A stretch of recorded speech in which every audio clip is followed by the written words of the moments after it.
Hay un gol también que le haces a Colombia en el 2009. Una anécdota buena porque yo soy de familia colombiana, los dos. Mis padres son colombianos. En los 70 por ahí, con lo de Pablo Escobar y todo eso, ellos emigraron a Venezuela. Y entonces hicieron su vida en Venezuela y nací yo. Y cada vez que lo veían, siempre les hacía gol a Colombia.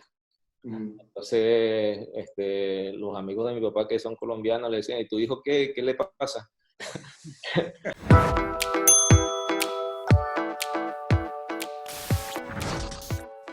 Bueno, Juan, es realmente un placer a nombre de todo Telemundo Deportes tenerte acá. Es cierto que, bueno, es con distanciamiento social, como es la frase de moda, pero te agradecemos mucho por tu tiempo y bienvenido a Telemundo Deportes.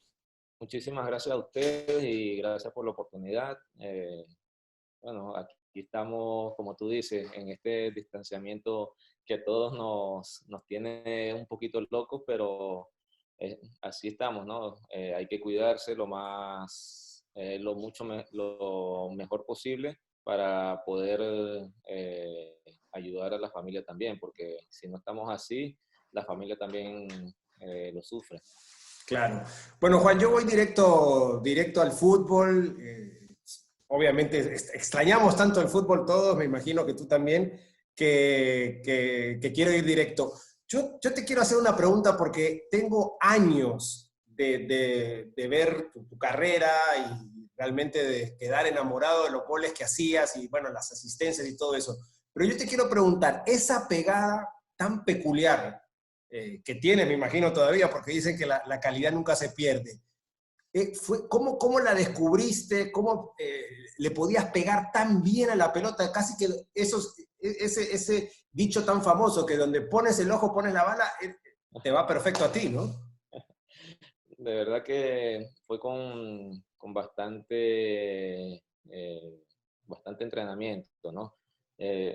Sí, de verdad que cuando yo estaba pequeño, cuando comencé a jugar, sí le pegaba, no del todo bien, pero sí le pegaba fuerte al balón.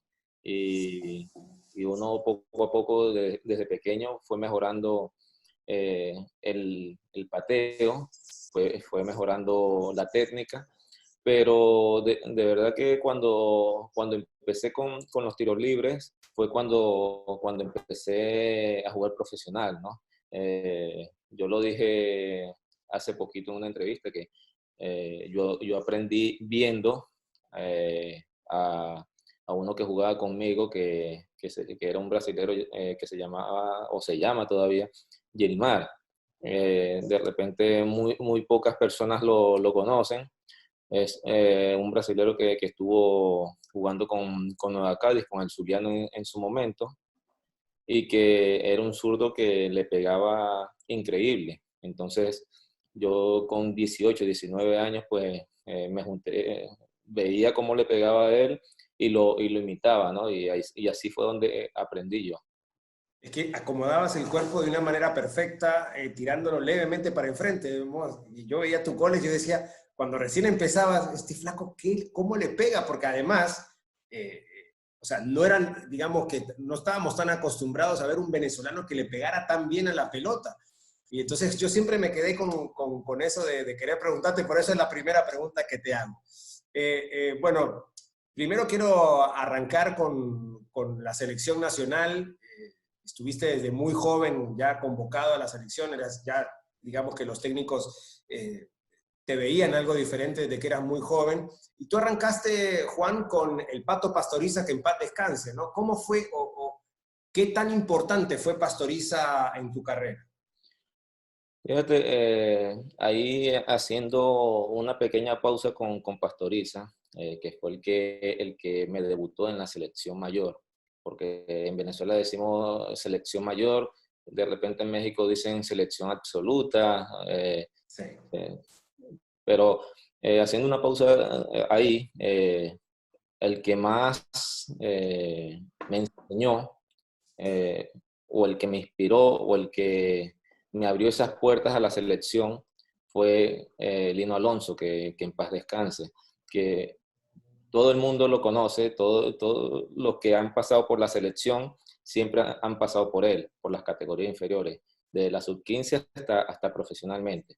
Que en paz descanse, pues si él estuviera vivo, yo creo que él hace un libro y no sé cuántos libros hubiera hecho. Si él se lo hubiera propuesto, por lo menos 50 libros hubiera hecho, fácil. De Porque tanto jugador venezolano que pasó por él, ¿no? de tanto jugador venezolano que ha pasado por él, pero que no se le olvidaba ni un detalle. O sea, cada jugador, él no se lo no se lo olvidaba desde los 10 años que tuviera hasta los 40 años.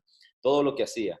Eso es una cosa impresionante de él, que él te formó y siempre estuvo pendiente de ti.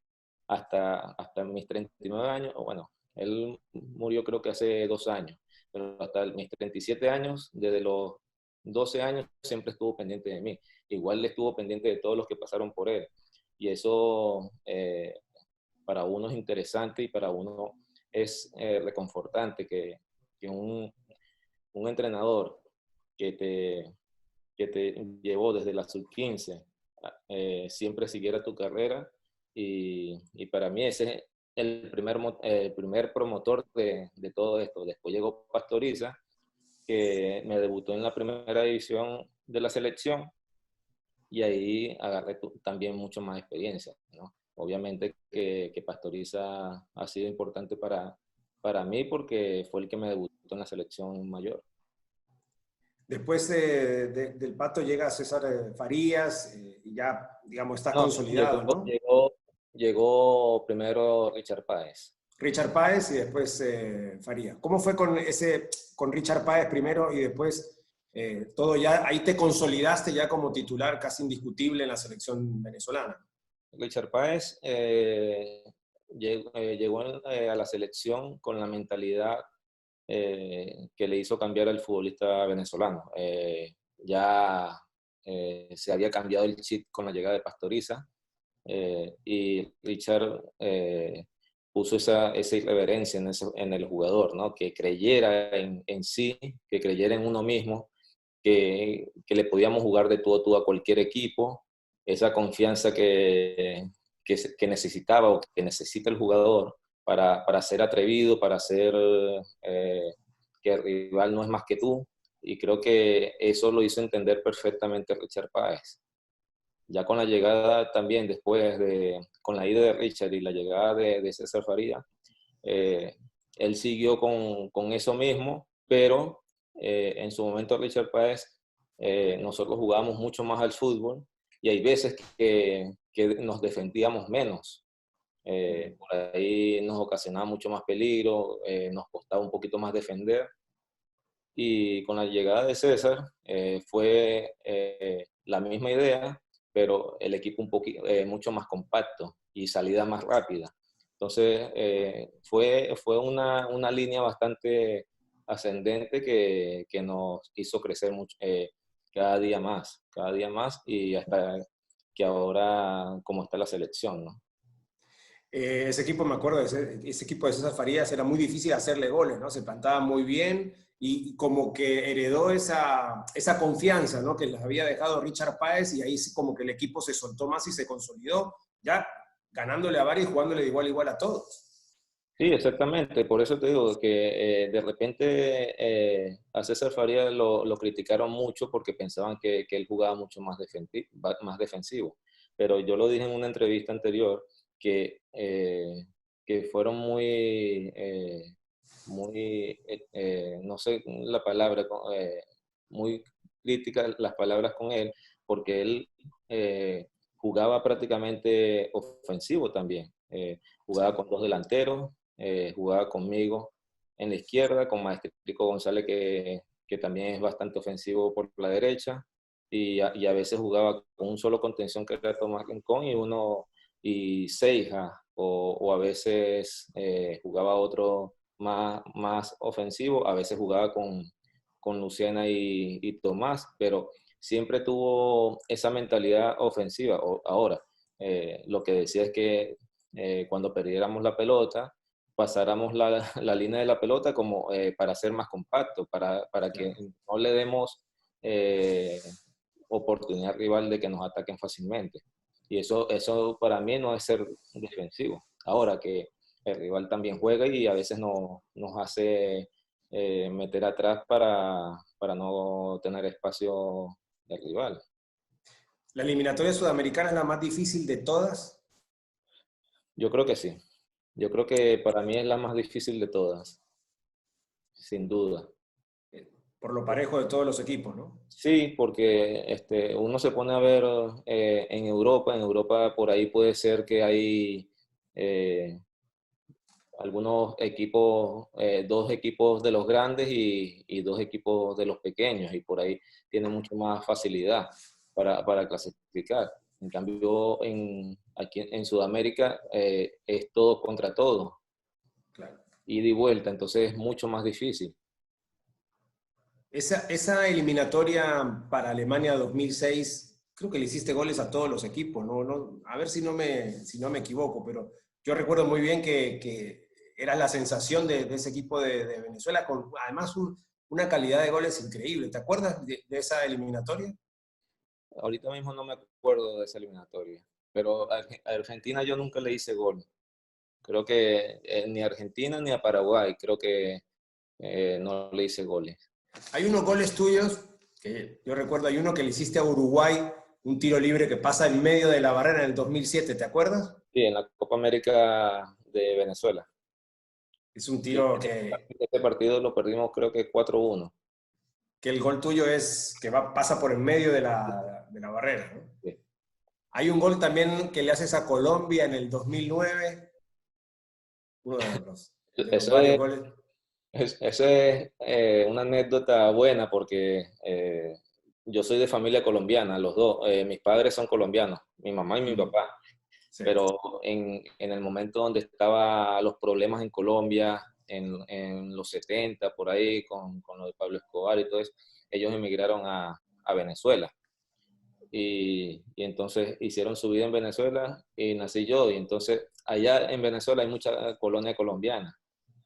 Y mi papá como jugaba fútbol, o todavía juega veterano, súper veterano, hay mucha colonia colombiana y veía los partidos de la selección y cada vez que lo veía siempre les hacía gol a Colombia. Mm, Entonces los amigos de mi papá que son colombianos le decían, ¿y tu hijo qué le pasa?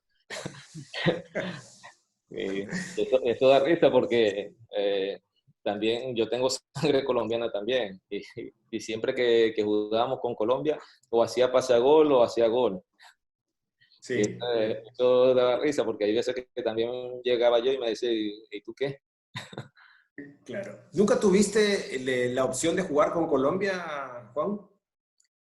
Eh, no sé porque nunca lo pensé.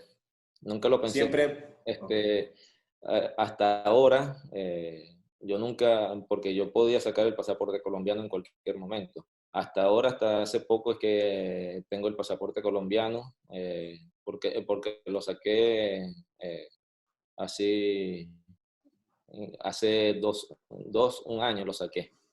Pero nunca se me pasó por la cabeza estar en la selección de Colombia. Siempre mi mentalidad y mi cabeza fue representar la selección vinotinto.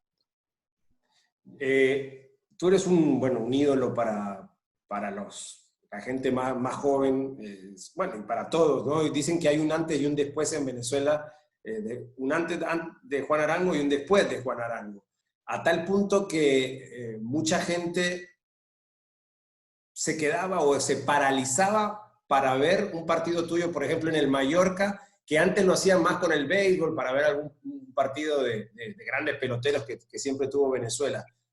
¿Tú te dabas cuenta de eso cuando estaba jugando, por ejemplo, en el Mallorca? No, uno no se fijaba en eso.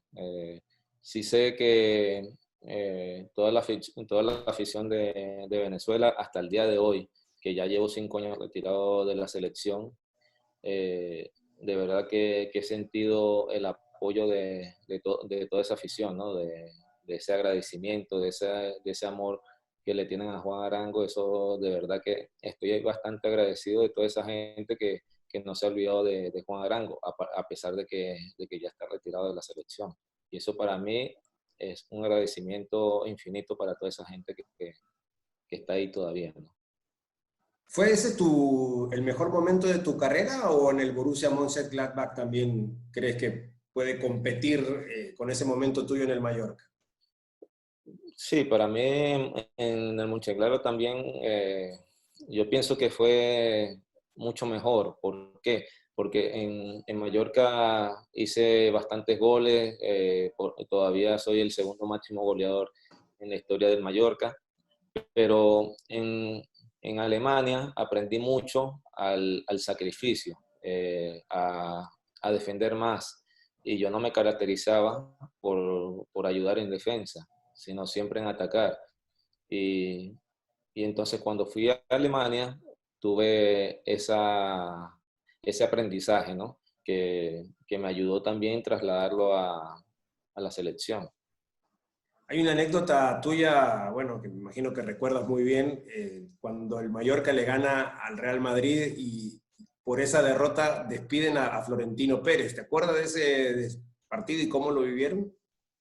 Sí, de verdad yo no sé si fue solamente por ese partido que despidieron a Florentino. De repente eh, esa fue como que la gota que derramó el vaso porque Exacto. con esa plantilla que tenía el Real Madrid eh, y que no le esté yendo bien en ese torneo, porque esa plantilla la hicieron para quedar campeón de todo.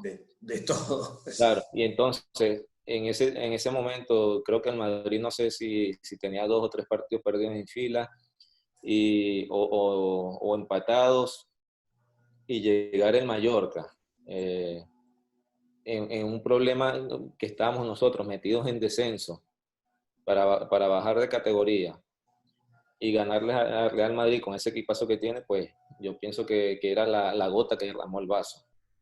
¿Te Y, acuerdas de ese partido? y por supuesto. ¿Cómo fue? Cómo lo recuerdas ahora? ¿Cómo lo viviste en ese momento? No, hasta ahora todavía lo recuerdo. Yo muchas cosas lo recuerdo como si fuera ayer, ¿no? Y un partido así como contra el Madrid, como te digo, por cómo significó y por este, esa angustia que teníamos nosotros de no descender, porque cuando tú estás a mitad de tabla, ganas o pierdes, no pasa nada, porque estás todavía en mitad de tabla. Si estás arriba y pierdes un partido, por ahí te puedes recuperar el siguiente partido y estás otra vez arriba. Pero allá abajo, puedes ganar un partido, puedes perder uno, estás ahí abajo, estás con esa angustia. Puedes jugar bien, pero vas a perder. Estás, no sé, muy asustado y hay veces que, aunque juegues bien, no te funciona. Entonces, esa angustia que teníamos nosotros en ese año era dura y nos tocó cambiar de técnico. Ahí llegó Manzano, Sí. un entrenador nuevo. Nosotros en descenso, era difícil la situación. Nos tocó el Málaga de visitante, ganamos y después nos tocaba el Madrid. Ahí era duro, era bastante duro, pero el equipo sacó fuerza de donde no las tenía y pudo sacar ese partido. Que ellos también tuvieron ocasiones que nos perdonaron también, empezaron ganando el partido, nosotros también fallamos goles. Fue un partido bastante intenso, bastante bueno, aparte de la lluvia. La Sí. lluvia también te pone el partido intenso y que también agresivo, porque ahí puede haber golpes, cualquier tipo de cosa, y eso estuvo bastante intenso. Tú pasaste un momento muy duro con el Mallorca, ese partido contra el Sevilla, aquel recordada falta y codazo con todo que te dio Javi Navarro. ¿Cómo viste ese momento? ¿Tienes recuerdos de lo que pasó después de ese Bueno, golpe? de vivir ese momento, pues no, porque no me recuerdo. Ahora sí, pero en ese momento, cuando me dieron el golpe, no me recordaba de nada. Hasta los 2 días que me desperté, qué me pasó, porque fueron a los 2 días, porque me hicieron, me entubaron, me hicieron, ¿cómo es que se dice? Coma inducido. Coma inducido. Me hicieron cirugía plástica y estuve creo que 2 días. Al segundo día creo, o al día siguiente, yo ahorita no me acuerdo. Me desperté y pregunté qué es lo que me había pasado, dónde estaba. Pero bueno, son anécdotas que a uno le queda en la memoria, pero gracias a Dios no por eso dejé de jugar, seguí jugando de la misma manera, incluso eh, llegué a jugar más fuerte en el sentido mentalmente y de verdad que me fue bastante bien. Incluso cuando el primer partido que volví de la lesión hasta hice gol. Entonces creo que entré, después de esa lesión, entré más fuerte que lo que estaba antes. ¿Con Javi Navarro hablaste No, después? no, nunca hablamos, nunca hablé. ¿Nunca más? ¿Nunca te pidió No. disculpas? De verdad que no lo sé.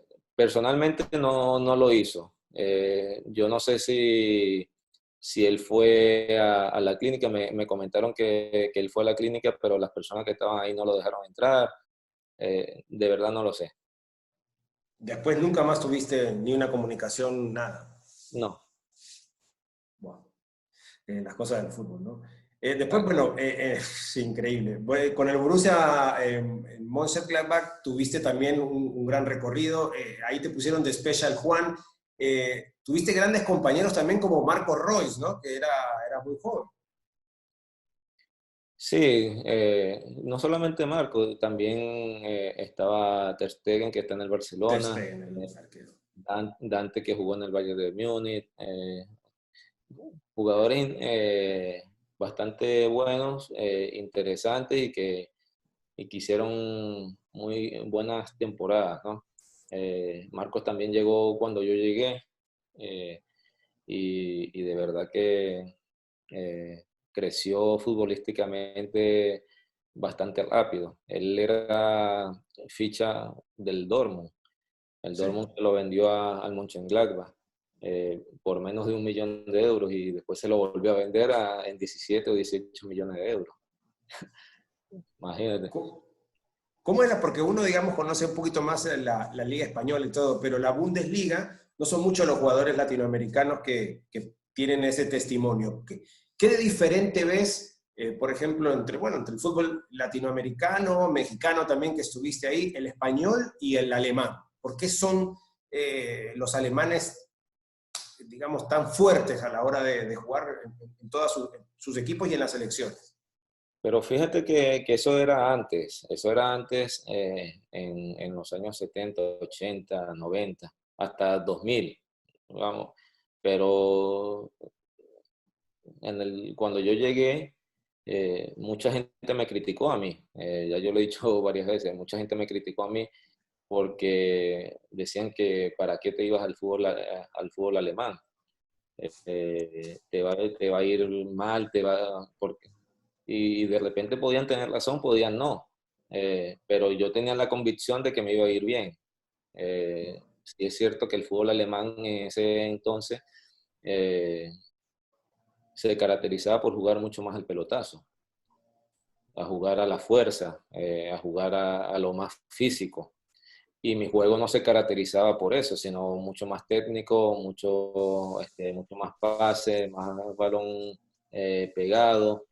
Y mucha gente me criticó, pero gracias a Dios ya el fútbol alemán está agarrando otro rumbo, más toque, lo demostró en el Mundial que quedó campeón, un equipo que prácticamente se parecía al equipo español, donde tocaba mucho más, hacía más juego de combinación que pelotazo, y eso por la llegada también de bastantes latinos en el año que yo llegué también. Hay un gol que haces que yo recuerdo bien, que la pelota te queda de un rebote y te queda más para la derecha y tú acomodas el cuerpo y la pelota hace, pero una curva increíble, que Sí, era para que le pegara de derecho. ¿Te acuerdas de ese gol?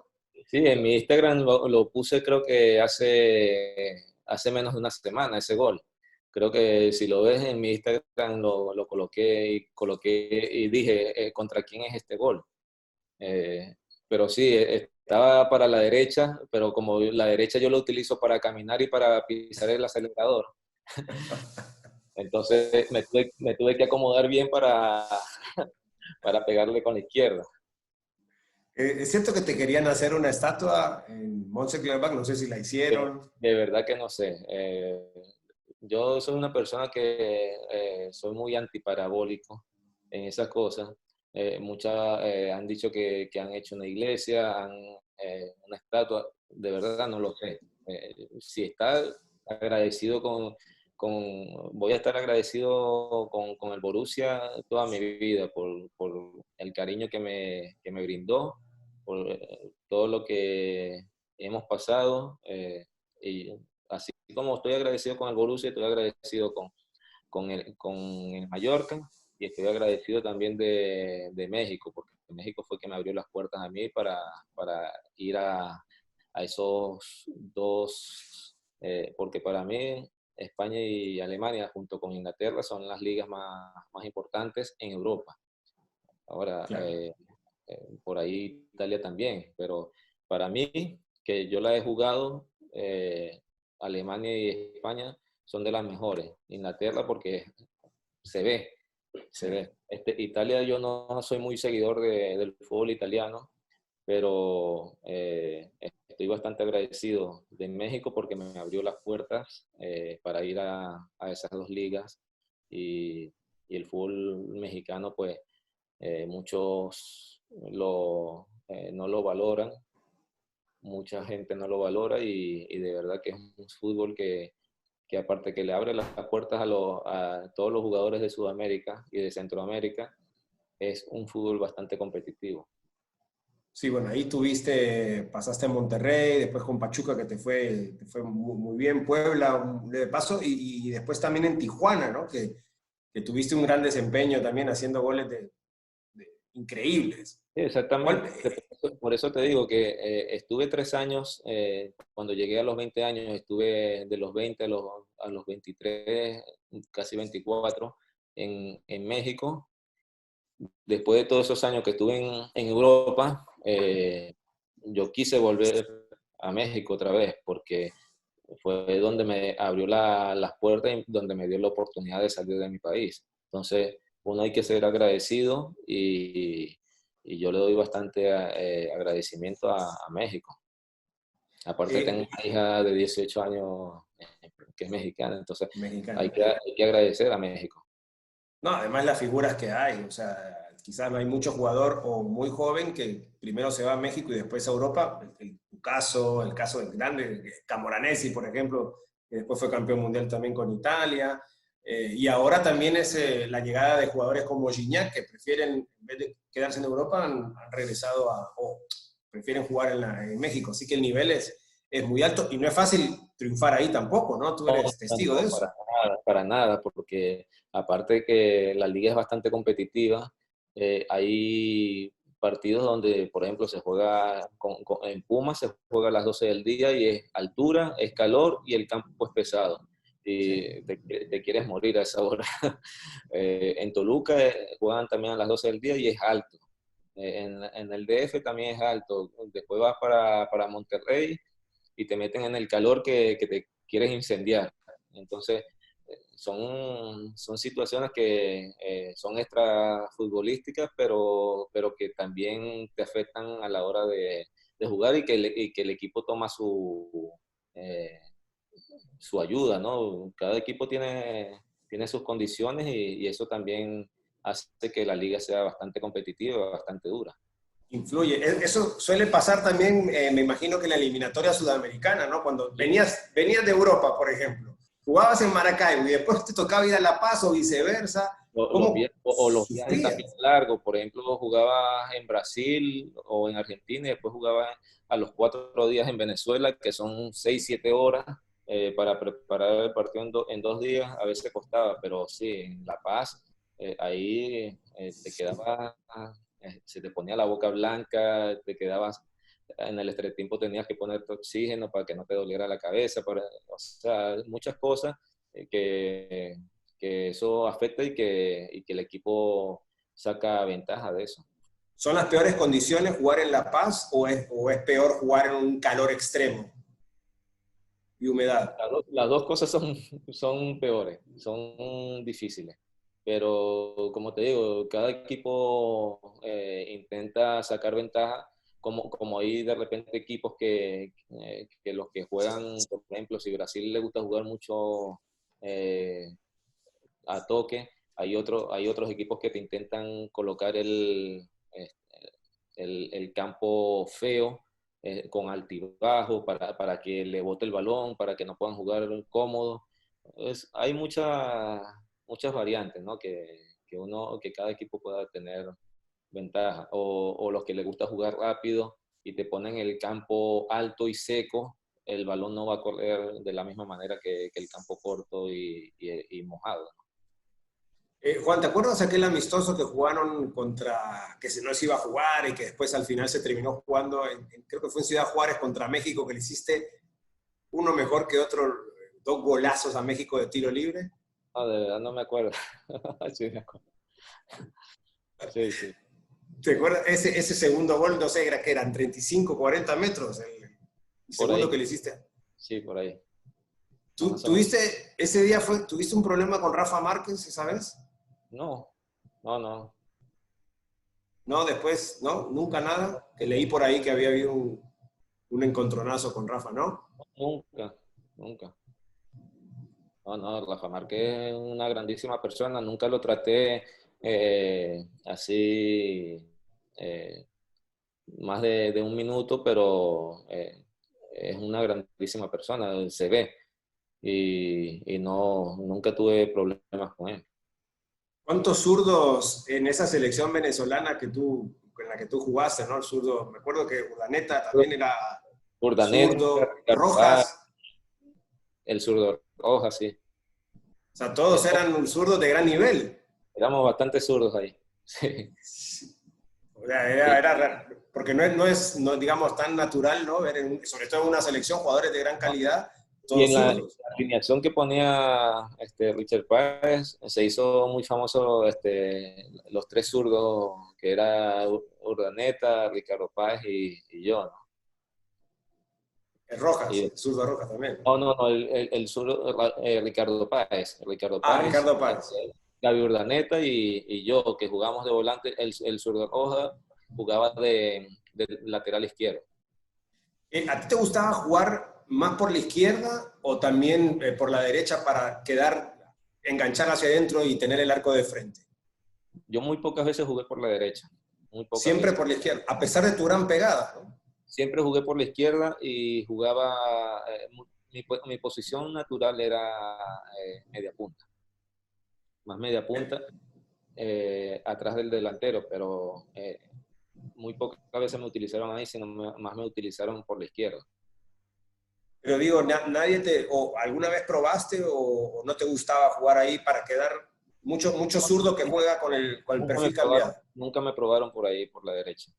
De repente en el Borussia jugué 1 o 2 veces por la derecha, pero cuando la situación del partido, porque hay veces que nos cambiamos, hay veces Marcos Roy jugaba por la derecha y yo por la izquierda, y cuando quedaba la jugada, él se iba para la izquierda y yo iba para la derecha, pero de que me colocaran desde un inicio por la derecha, nunca jugué por la derecha.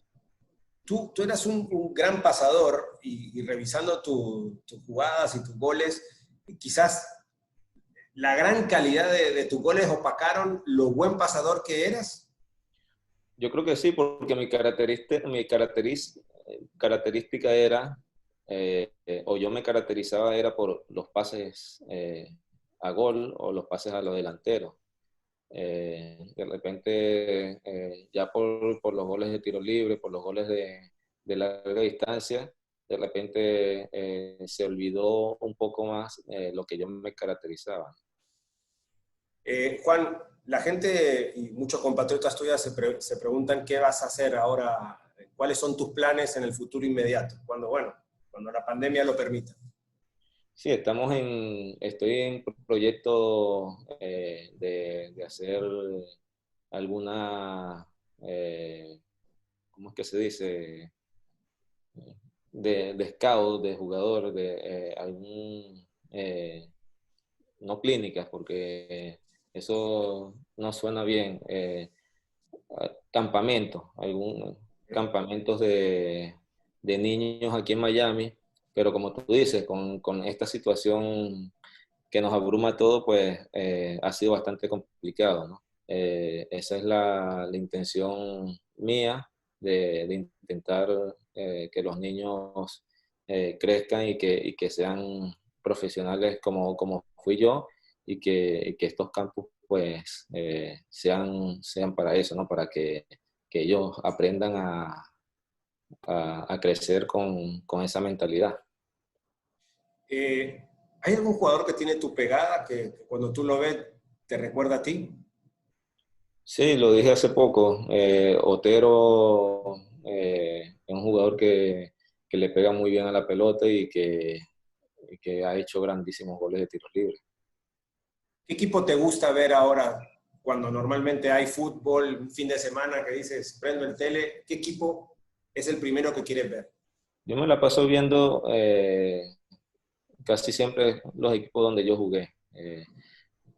Lamentablemente aquí donde yo estoy, que tengo DirecTV, no veo el fútbol español, no sale el fútbol español.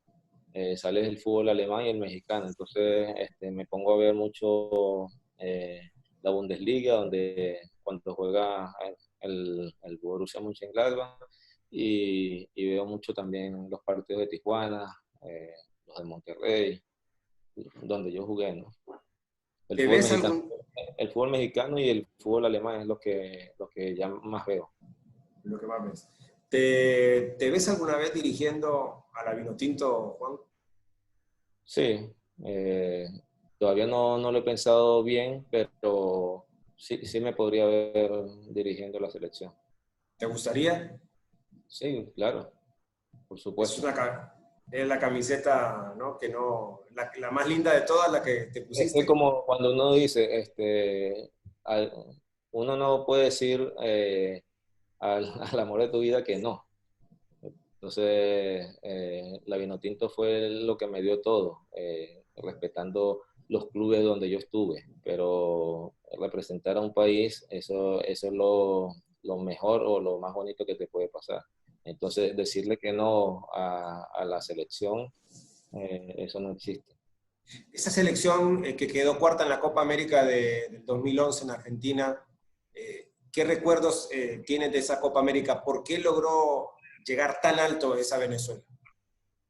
Porque hicimos una gran preparación, el equipo también venía de hacer buenos partidos, tenía la mentalidad o el sacrificio que estamos teniendo. Tuvimos, como te digo, una buena preparación de creo que anticipado un mes y medio y que teníamos mentalizado de que el equipo iba a jugar todos los partidos. Todos los partidos significa que eran 6 o 7 partidos. Entonces, Sí. se preparó para jugar los 7 partidos y se logró. Lamentablemente en la semifinal no merecíamos perder esa semifinal. Creamos, no sé cuántas ocasiones fallamos, pegamos como 4 palos. Cuando no se da, no se da. Cuando las cosas no están para uno, eh, ni Sí. que lo mandes a hacer. Eh, ese día Dios no quiso en ese momento que era para nosotros. eh, y, y bueno, eso fue injusto en ese momento porque Paraguay, sin ganar un partido, fue a la final. Eso, yo creo que primera vez en la historia que se ve eso.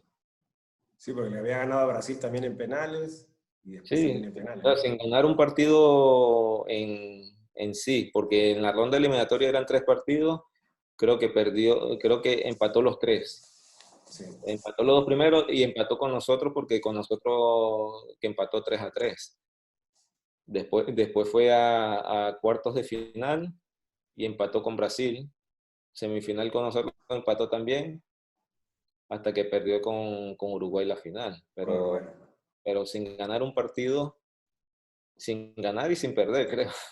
Sí, sí, bueno, hay equipos que sin ganar llegan muy lejos. El caso de Paraguay, hay otros también que sin perder quedan fuera. Por ejemplo, Suiza, creo que en el Mundial 2006 también no perdió y en penales lo eliminó Ucrania, ¿no? O sea, Sí, sí se son fue. cosas que pasan que ahí dice, no es para uno. Ese día no es para uno. Ya estamos terminando por cuestión de tiempo, Juan. Solamente lo único que te quedó pendiente es llegar a un mundial con Venezuela, ¿no? Yo creo que me quedaron 2 cosas pendientes. Yo creo que una, jugar para mí en un equipo grande, que lamentablemente no se dio. Y la segunda, yo creo que lo que tú dices, ir a un mundial, que estuvimos bastante cerca en el de Brasil, eh, pero muy cerca estuvimos. Normalmente todas las eliminatorias anteriores o todas las eliminatorias que se jugaron dependíamos de otros rivales, pero la de Brasil dependíamos de nosotros mismos.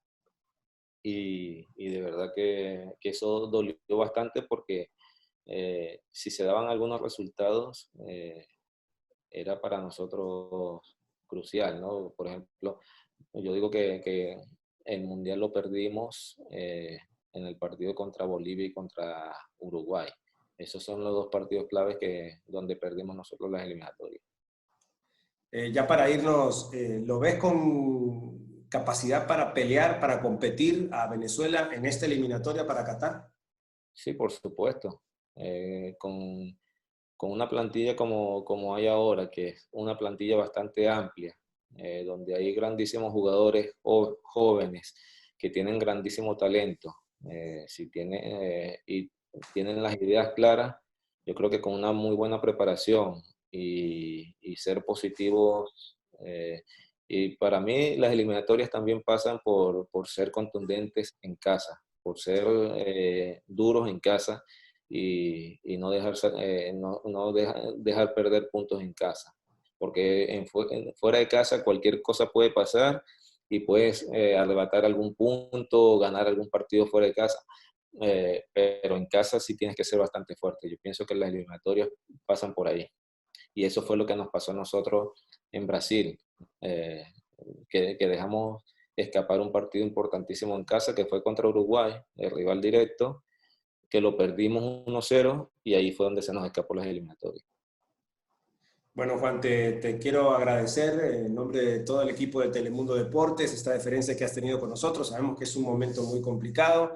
Te deseamos todo el éxito en tus proyectos. Ojalá que esto que vas a hacer con los niños traiga muchos frutos y ojalá que puedan aprender mucho, mucho de ti. Yo en lo particular te quiero agradecer por esos goles que hiciste, porque la verdad a mí me dejaban siempre con la boca abierta. Yo te digo, yo tenía un espacio en los domingos donde repasábamos los goles de todos lados y cuando llegaba tu gol, siempre, o cuando llegaba tanto en el Mallorca como en Alemania, repasábamos tus goles y la verdad que nos deleitaba mucho. Así que muchas gracias por esta entrevista, ha sido un honor para mí y esperemos que sigan muchos los éxitos para ti. No, muchísimas gracias a ti y a Telemundo por esta entrevista. Bueno, un abrazo grande. Igual, Gracias. igual. Juan, si tú hubieses tenido a este jugador jugando contigo, ¿podría haber llegado a un mundial? ¿Hubieras podido llegar al mundial? No sabes, Juan. Todo es posible. No sabes cómo joden estos con eso. A mí me joden con lo de las camisetas, pero está bien. No, pero todo es posible.